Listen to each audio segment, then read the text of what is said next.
નમસ્કાર વિદ્યાર્થી મિત્રો, સ્વાગત છે તમારું તમારી પોતાની યુટ્યુબ ચેનલ માઇન્ડ લર્નિંગ ક્લાસમાં. આજે આપણે ભણીશું ધોરણ 10 વિષય હિન્દી ગાલા અસાઇનમેન્ટમાં પ્રશ્નપત્ર નંબર 4નું સોલ્યુશન. જો વિદ્યાર્થી મિત્રો વિભાગ એ ચાલુ કરીશું. વિભાग એમાં જો गद्य विभाग છે. सूचनावा जो निम्नलिखित प्रश्नों के नीचे दिए गए विकल्पों में से सही विकल्प चुनकर उत्तर लिखिए. पहलू शू है, मौलाना अबुल कलाम के अनुसार सबसे बड़ा काम क्या है? तो एम आवशे बी ऑप्शन जीवन जीना. बीजू, प्रोफेसर रामिस का ड्रीम प्रोजेक्ट क्या था? तो एम लखो सी मानव प्रक्षेपण यंत्र बनाना. तीजू, गुरु गोविंद सिंह की पत्नी क्या सुनकर प्रसन्न हुई? तो एम लखो सी पुत्रों की मृत्यु की खबर सुनकर. पछीनु छे सही विकल्प चुनकर रिक्त स्थानों की पूर्ति कीजिए. चौथू, चोरी करना अच्छा नहीं है परंतु आज की स्थिति बड़ी लाचार हो गई है. पांचवू, अविनाश के साथी पंचायत घर पर पत्थरबाजी कर रहे थे. छठू, शादीराम को सदानंद के अंतिम समय पर उनके सिरहाने से एल्बम मिला. पछीनु छे निम्नलिखित वाक्यों में से सही वाक्यांश चुनकर पूरा वाक्य फिर से लिखिए. सातवू, व्यापारी ने अपनी अंतिम सांस लेते समय रुपयों की थैली मजबूती से हाथ में पकड़ रखी थी क्योंकि तेमा उसे उसे अंतिम समय तक अपनी इच्छाओं की पूर्ति की उम्मीद थी. आठवां, बुढ़ापा तृष्णा रोग का अंतिम समय है. तो एमा लखो अ, जब संपूर्ण इच्छाएं एक ही केंद्र पर आ लगती है. नवमू, भगवान की मूर्ति की स्थापना करने के बाद एमा उसे उनके कहे अनुसार चलना चाहिए. पछी नीचे निम्नलिखित प्रश्नों के उत्तर एक एक वाक्यों में लिखिए. 10वां, हरिण शावक किसके बाणों से घायल हुआ था? तो लखो जवाब, हरिण शावक दंतुल के बाणों से घायल हुआ था. 11वां, विदेश जाकर सुधा किस क्षेत्र में पढ़ाई करना चाहती थी? तो लखो विदेश जाकर सुधा कंप्यूटर विज्ञान के क्षेत्र में पढ़ाई करना चाहती थी. पछीनो प्रश्न है, निम्नलिखित प्रश्न का उत्तर 2-3 वाक्यों में लिखिए. 12वां, हमारी खुशी हमें कब खुश नहीं कर सकती? तो लखो हम जो कुछ अपने लिए करते हैं उसमें भी दूसरों का भाग होता है. हम खुद खुश होकर दूसरों को खुश करते हैं और दूसरों को खुश देखकर खुद खुश होने लगते हैं. लेकिन जब हमारे चारों तरफ उदास चेहरा जमा हो जाए तब हमारी अपनी खुशी हमें खुश नहीं कर सकती. 12वां प्रश्न, जो अणु तथा परमाणु किसे कहते हैं? तो लखो जवाब, किसी वस्तु के छोटे से छोटे अंश या कण को अणु कहते हैं. परमाणु किसी पदार्थ का सबसे छोटा वह अंश होता है जिसके और टुकड़े न हो सके. अणु की रचना परमाणु से होती है तथा परमाणु को आकार मिलता है उसने अपने भीतर मौजूद इलेक्ट्रॉन, प्रोटॉन और न्यूट्रॉन के कारण. निम्नलिखित प्रश्नों का उत्तर 4-5 वाक्यों में लिखिए. 13वां, बिस्मिल की आत्मिक, धार्मिक और सामाजिक उन्नति में उनकी माँ का क्या योगदान रहा? तो लखो बिस्मिल आरंभ में बड़े दुष्ट बालक थे. पिता और दादी से उनकी कभी नहीं बनती थी. उनमें संस्कार भरे तो उनकी माँ के उद्देश्य बिस्मिल के लिए देववाणी के समान थे. माँ ने ही उनमें दया और सेवा की भावना जगाई. माँ के प्रोत्साहन से ही बिस्मिल में धर्म प्रति रुचि उत्पन्न हुई. कभी स्नेह से और कभी इसकी ताड़ना से माँ ने उनमें तरह तरह के सुधार किए. माँ ने पुत्र को आर्य समाज में प्रवेश करने का समर्थन किया. इतना ही नहीं, समाज सेवा की समितियों में भी पुत्रों को कार्य करने की प्रेरणा दी. लखनऊ कांग्रेस में शामिल होने के लिए माँ ने बिस्मिल को खर्च दिया. इस प्रकार यह कहने में जरा भी अतिशयोक्ति नहीं कि बिस्मिल उनकी माँ ने बनाया. माँ के कारण ही बिस्मिल की आत्मिक, धार्मिक और सामाजिक उन्नति में गणना हो सके. पछी छे निम्नलिखित कथनों का आशय स्पष्ट कीजिए. 14वां, जो विद्यार्थी मित्रों आज जीवन में धन ही जीवन का नियंत्रण बल बन गया है. तो लखो आज के जमाने में धन बहुत महत्वपूर्ण हो गया है. चाहे छोटा काम हो या बड़ा, बिना धन के उसे पूरा नहीं किया जा सकता. गरीब आदमी को अपना और आपके परिवार का पेट पालने और धन ढकने के लिए धन की आवश्यकता होती है. अमीर आदमी को और अधिक अमीर बनने के लिए धन की जरूरत होती है. आज के मनुष्य की वृत्ति और प्रवृत्ति दोनों ही भ्रष्ट हो गई है. इस तरह आज धन ही जीवन का नियंत्रक परिबल बन गया है.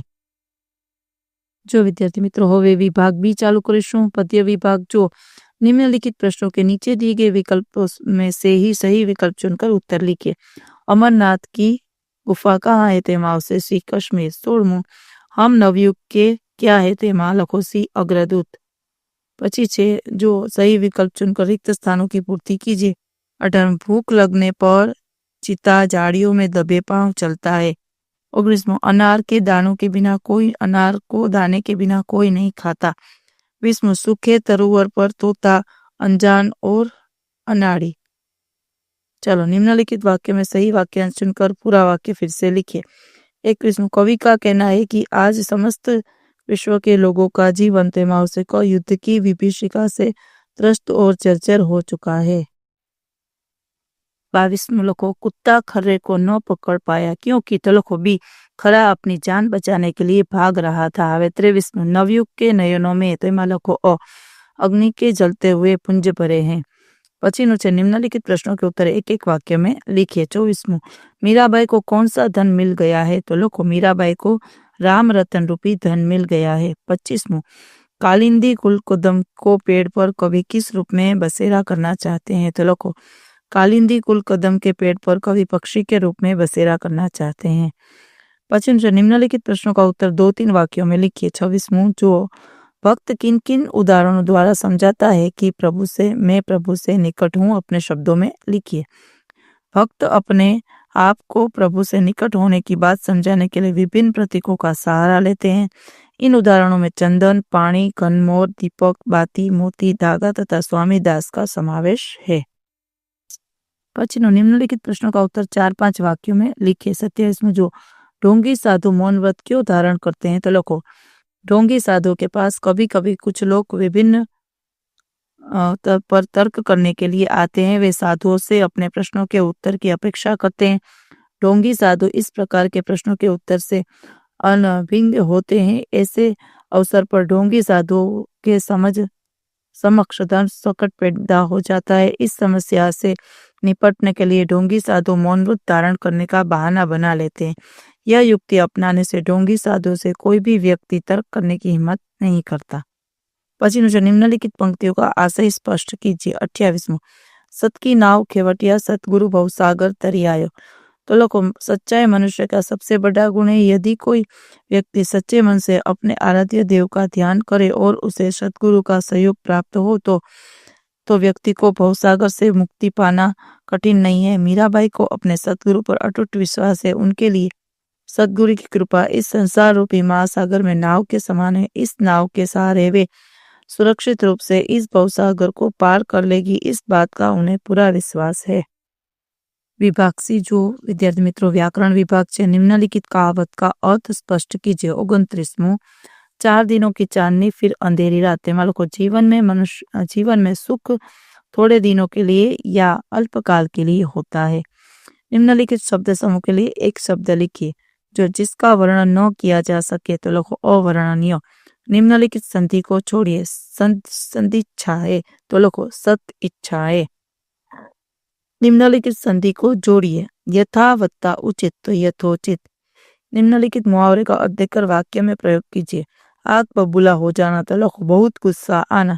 नौकर ने अत्यंत कीमती कांधे के बर्तन तोड़ दिए तो सेठानी आग बबूला हो गई। निम्नलिखित शब्दों के विरोधी शब्द लिखिए। अनुराग तो के विराग, सहृदयता तो के निर्दयता। हवे पर्यायवाची तो एमा लखो दुलारा तो के लाडला, मल्हार तो के मांझी। चलो हवे भाववाचक संज्ञा तो बहुतायत, मिलना तो के मिलन। पछी विशेषण लखो चिंतन तो चिंतनीय, संसार तो सांसारिक। पछी कर्तुवाचक संज्ञा विज्ञान तो वैज्ञानिक, डाक तो डाकू। पछी नीचे निम्नलिखित शब्दों का समास पहचानिए। रस खान तो के तत्पुरुष ने, पशु पक्षी तो के द्वंद्व। चलो हवे विभाग डी चालू करी विद्यार्थी मित्रों। विभाग डी में जो किसी एक विषय पर टिप्पणी लिखिए। चलो 46 पत्राचार तो एमा लखो मनुष्य अपने भावों एवं विचारों को अभिव्यक्त करने के लिए भाषा का लिखित एवं मौखिक प्रयोग करता है। ये डाक विभाग की मदद से दूर सुदूर तक पहुंचा जा सकता है। पत्र 2 प्रकार के होते हैं, अनौपचारिक और औपचारिक। निजी संबंधों में आत्मीयतापूर्ण टंटा से नाते रिश्तेदार, स्नेही, स्वजनों और मित्रों को लिखे गए पत्र अनौपचारिक पत्र कहलाते हैं। इसी तरह सरकारी, प्रशासनिक एवं कार्यालयों को लिखे गए पत्र औपचारिक पत्र कहे जाते हैं। इस श्रेणी में आवेदन पत्र और शिकायती पत्र भी आते हैं। जो लखी शको छो विद्यार्थी मित्रों। पछीनो निम्नलिखित परिच्छेद को पढ़कर नीचे दिए गए प्रश्नों को उत्तर एक वाक्य में लिखिए। पहले वेतनभोगी कौन नहीं है? तो लोगों, पहले वेतनभोगी गुरु शिष्य नहीं थे। पहले शुल्क किसे नहीं देना पड़ता था? तो लोगों, पहले शुल्क कोई शिष्य को नहीं देना पड़ता था। आज के शिक्षण की जड़ कहाँ से आई है? तो लोगों, आज के शिक्षण की जड़ शायद यूरोप से आई है। गुरु को पहले क्या समझा जाता था? तो लोगों, गुरु को पहले साक्षात परमेश्वर ही समझा जाता था। शिष्य शब्द का विरोधी शब्द ढूंढकर, तो लोगों, शिष्य शब्द का विरोधी शब्द गुरु है। इस परिच्छेद के लिए एक उचित शीर्षक, तो इस परिच्छेद का शिक्षादान का महत्व है। जो 53वां निम्नानुसार पत्र लिखिए। 53वां जो 18 सुहास नगर सोसायटी शास्त्री मार्ग अहमदाबाद, राधिका जोशी राजकोट निवासनी अपनी सहेली प्रांजल उपाध्याय को प्रतिबिंबित सिंगल यूज प्लास्टिक की जानकारी देते हुए पत्र लिखती है। एड्रेस लिखो 18 सुहास नगर सोसायटी शास्त्री मार्ग अहमदाबाद 25 अगस्त 2023। प्रिय सहेली प्रांजल, सप्रेम नमस्कार। तुम्हारा पत्र मिला, यह पढ़कर खुशी हुई कि तुमने अपने स्कूल में आयोजित पर्यावरण बचाओ कार्यक्रम में उत्साहपूर्वक हिस्सा लिया। यो देखा जाए तो पर्यावरण जतन अनिवार्य बन चुका है। यदि हमें इस सृष्टि को बचाना है तो पर्यावरण को तंदुरुस्त रखना होगा। पर्यावरण का जीवन जतन करना हो तो हमारी धरती को सिंगल यूज प्लास्टिक से मुक्त करना होगा। सिंगल यूज प्लास्टिक को हम डिस्पोजेबल प्लास्टिक भी कह सकते हैं। इसका अर्थ यह है कि जब हम किसी ऐसे तरह के प्लास्टिक से बने उत्पादकों का उपयोग करते हैं जिसे हम एक बार इस्तेमाल करने के बाद दोबारा किसी उपयोग में नहीं ले सकते, वे सभी उत्पाद सिंगल यूज प्लास्टिक वाले उत्पाद होते हैं। इस तरह के उत्पादन का मूलाधार पेट्रोलियम होता है। इसके उत्पादन में पैसे बहुत कम लगते हैं। इसे खरीदने एवं यूज करने में भी मामूली खर्च होता है। इसलिए आजकल इसका उपयोग बहुत बढ़ गया है, किंतु इसका उपयोग करना हितावह नहीं है। इससे हमारी प्रवृत्ति का बहुत बड़ा नुकसान हो रहा है। हम एक बार इसका उपयोग करके इसको फेंक देते हैं तो इसका कवच ही बढ़ता जा रहा है। यह कचरा नष्ट नहीं होता। हम सिंगल यूज प्लास्टिक का उपयोग करते हैं तो बैग, प्लास्टिक की बोतल, कप, खाने के प्याले, पैकेट, प्लास्टिक की किराना बैग, प्लास्टिक के पानी के पाउच, स्ट्रॉ, प्लास्टिक के रैपर आदि हमारा यूज एंड थ्रो नीति के कारण हमने सुंदर दुनिया को खतरे में डाल दिया है। दुनिया के 9 बिलियन टन प्लास्टिक में से केवल 9% रिसाइकल होता है। बाकी का अधिकांश प्लास्टिक जल मार्गों द्वारा नदी से जमा हो जाता है। यहाँ वहाँ के जीव जंतुओं के लिए ये जानलेवा है क्योंकि इसमें कई हानिकारक रसायन होते हैं। गटरों में अटके जाने की वजह से कई बार बाढ़ आने का खतरा बन जाता है। कचरा पेटियों में गाय, भैंस, बकरियां इसे खाती है तो इनके आंतरिक अंगों को बहुत नुकसान पहुंचता है। उनके दूध में भी इसका प्रभाव आ जाता है। यह जल्द नष्ट नहीं होता। इसके मिट्टी में मिलने से कई रसायन भी मिट्टी में मिल जाते हैं और फसलों में भी इसका प्रभाव आ जाता है। हम सब जो मिलकर सिंगल यूज प्लास्टिक का बहिष्कार कर इस सृष्टि को बचाना होगा। सरकार से भी विनम्र निवेदन है कि इसे जल्द से जल्द प्रतिबंधित कर के सुंदर सृष्टि को इसके नुकसान से बचाए। आशा करती हूँ कि तुम्हें यह सुझाव अच्छे लगे होंगे और तुम इस पर अमल करोगी। माता पिता को वंदन। पछीनु छे रूपरेखा के आधार पर कहानी लिखकर शीर्षक एवं बोध लिखिए। 54 दो मित्र समुद्र में तूफान, नौका का टूटना, दोनों का एक ही था। तरवते का सहारा लेना, तरवता केवल एक का भार संभालने में समर्थ, मेरी माँ को संभालो। इस सूचना को साथ अविवाहित मित्र का तरवते को छोड़ दूसरे मित्र का बचना। बोध। चलो लिखो। श्यामू और रामू गहरे मित्र थे। वे दोनों मछुआरे थे और समुद्र के पास एक गांव में रहते थे। श्यामू की शादी हो चुकी थी और वह एक बच्चे का पिता भी था। रामू अभी अविवाहित था। एक दिन दोनों मित्र एक ही नाव में बैठकर समुद्र में मछलियां पकड़ने के लिए निकले। वे समुद्र में दूर तक पहुंच गए। उसी समय अचानक आकाश का रंग बदलने लगा। तूफानी हवा चल पड़ी और समुद्र में ऊंची ऊंची लहरें उछलने लगी। दोनों मित्र इस नाव में बैठे थे। जिस नाव में बैठे थे वह पुरानी थी। तूफानी लहरों के थपेड़ों से वह टूट गई। उसका एक तरवता अलग हो गया। दोनों मित्र उस तरवते पर बैठकर किनारे पहुंचने की कोशिश करने लगे, पर वह तख्ता मुश्किल से एक ही आदमी का था, भार संभालने सकता था। दोनों को लगा कि यदि वे एक दूसरे तख्ते पर रहेंगे तो दोनों ही डूब जाएंगे। इस हालत में रामू ने कहा, श्यामू तुम इस तरह तख्ते पर ही रहो, मैं इसे छोड़ रहा हूँ। तुम पर अपनी पत्नी और बच्चे की भी जिम्मेदारी है। मेरी तो बस एक ही बूढ़ी माँ है, तुम मेरी माँ की देखभाल करते रहना। श्यामू चिल्लाया, नहीं। किंतु तब तक तो रामू ने तख्ता छोड़ दिया। देखते ही देखते वह तूफानी लहरों में समा गया। श्यामू किसी तरह किनारे पहुंच गया। रामू ने बलिदान पर सारे गांव में शोक मनाया गया। सबके होठों पर एक ही बात थी, मित्र हो तो रामू जैसा हो। बहुत सच्ची मित्रता निस्वार्थ और त्यागपूर्ण होती है। निम्नलिखित किसी एक विषय पर करीब 150 शब्दों में निबंध लिखिए। मोबाइल फोन वरदान या शाप। चलो, आज का युग मोबाइल फोन का युग है। मोबाइल फोन से इंसान से मानो दुनिया को अपनी मुट्ठी में कर लिया है। अमीर हो या गरीब, सबके पास अपनी अपनी हैसियत के हिसाब से मोबाइल होते हैं। आज के युग में सबसे उपयोगी मोबाइल फोन छोटा सा चमत्कारिक यंत्र है जिसे आसानी से जेब में रखा जा सकता है। प्रत्येक सिक्के के दो पहलू होते हैं, वैसे ही मोबाइल के भी दो पहलू है। वो वरदान तो है, साथ में अभिशाप भी है। यह जिंदगी बनाता है तो बिगाड़ता भी है। हमारे विवेक बुद्धि के अनुसार इसका प्रयोग करना सही होगा। मोबाइल फोन आज के युग में अलाउद्दीन का चिराग है। मोबाइल फोन के अनगिनत लाभ है। मोबाइल फोन संदेशा व्यवहार का सरल श्रेष्ठ साधन है। अत्यंत तेजी से संदेश पहुंच जाता है। ध्वनि संदेश हो या लेखन संदेश, अब तो मोबाइल फोन के जरिए वीडियो कॉल कॉन्फ्रेंस की भी जा सकती है। कोरोना महामारी के समय तो लाखों लोगों ने मोबाइल फोन से अपना कामकाज किया।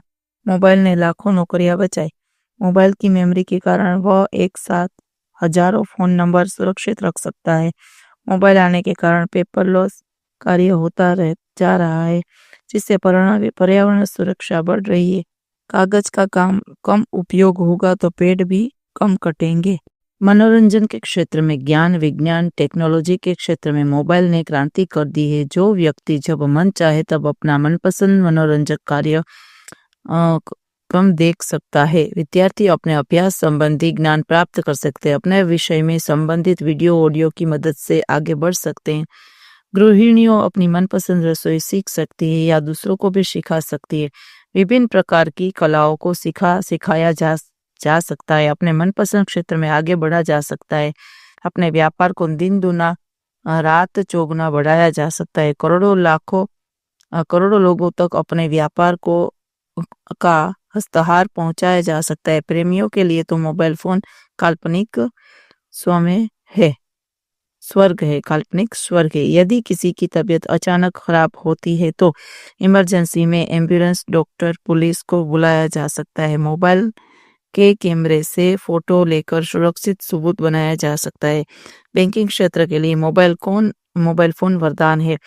कैशलेस इकोनॉमी बनाई जा सकती है। बैठे बैठे किसी को भी पैसों का भुगतान किया जा सकता है या पैसे अपने अकाउंट में मंगवाया जा सकता है। यदि आप अनजानी जगह पर रास्ता भूल गए हैं तो जीपीएस सिस्टम आपको रास्ता दिखा देती है। ऐसे तो अनेकों लाभ आप मोबाइल फोन से पा सकते हैं। इसलिए तो मोबाइल फोन वरदान कहलाता है। मोबाइल फोन अभिशाप भी है। इससे निकलने वाली रेडिएशन से स्वास्थ्य खराब हो सकता है। सार को नहीं रहे थोथा दिए उड़ाए कहावत के अनुसार यदि हम मोबाइल फोन का विवेकानुसार उपयोग करेंगे तो यह वरदान साबित हो सकता है और इस अलाउद्दीन के चिराग से आप दुनिया मुट्ठी में कर सकते हैं। चलो विद्यार्थी मित्रों, આજના વિડીયો લેક્ચર માટે જો તમને વિડીયો ગમ્યો તો લાઈક કરશો, તમારા મિત્રો સાથે શેર કરશો અને મારી ચેનલને સબસ્ક્રાઇબ પણ કરશો। આવજો।